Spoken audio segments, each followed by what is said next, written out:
جو شخص یہ وظیفہ صبح و شام پڑھ لے تو اللہ تعالیٰ اس کو تمام بیماریوں، وباؤں اور محتاجی سے محفوظ رکھے گا انشاءاللہ۔ دوستو، صحت خدا کی عظیم نعمت ہے۔ اس نعمت سے لاپرواہی برتنا مسلمان کے شایان شان نہیں۔ صحت کی قدر اور اس کی حفاظت ایک مسلمان کا فرض ہے۔ کسی نے بہت پیاری مثال دی کہ جس طرح حقیر دیمک بڑے بڑے کتب خانوں کو چاٹ کر تباہ کر ڈالتی ہے، اسی طرح صحت کے معاملے میں معمولی سی غفلت بھی حقیر سی بیماری کا پیش خیمہ بن سکتی ہے۔ انسانی صحت کے تقاضوں سے غفلت برتنا اور اس کی حفاظت میں کوتاہی کرنا بے حسی بھی ہے اور اللہ تعالیٰ کی ناشکری بھی۔ کتنے لوگ ہیں جو اپنے گھروں اور ہسپتالوں میں کیسی کیسی بیماریوں میں گھرے پڑے ہیں۔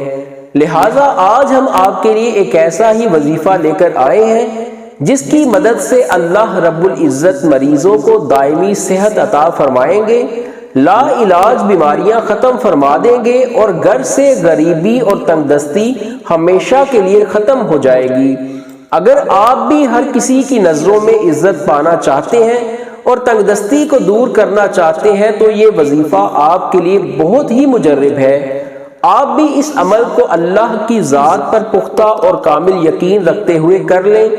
ایک شخص نے رسول اللہ صلی اللہ علیہ وسلم کی بارگاہ میں حلق یعنی گلے میں درد کی شکایت کی تو رسول اللہ صلی اللہ علیہ وسلم نے ارشاد فرمایا، کیا میں تمہیں ایسی چیز نہ بتاؤں جس کو تم دنیاوی پریشانی یا مصیبت کے وقت پڑھو تو وہ پریشانی دور ہو جائے؟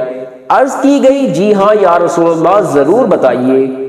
تو آپ صلی اللہ علیہ وسلم نے فرمایا، وہ حضرت یونس کی دعا، لا الہ الا انت سبحانک انی کنت من الظالمین ہے۔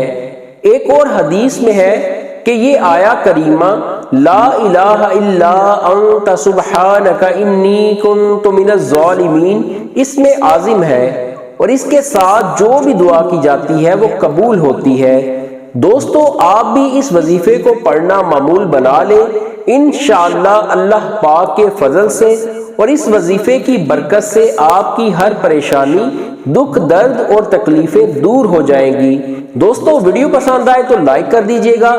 ایسے ہی ویڈیوز روزانہ دیکھنے کے لیے ہمارے چینل کو بھی سبسکرائب کر لیجیے گا۔ خدا حافظ۔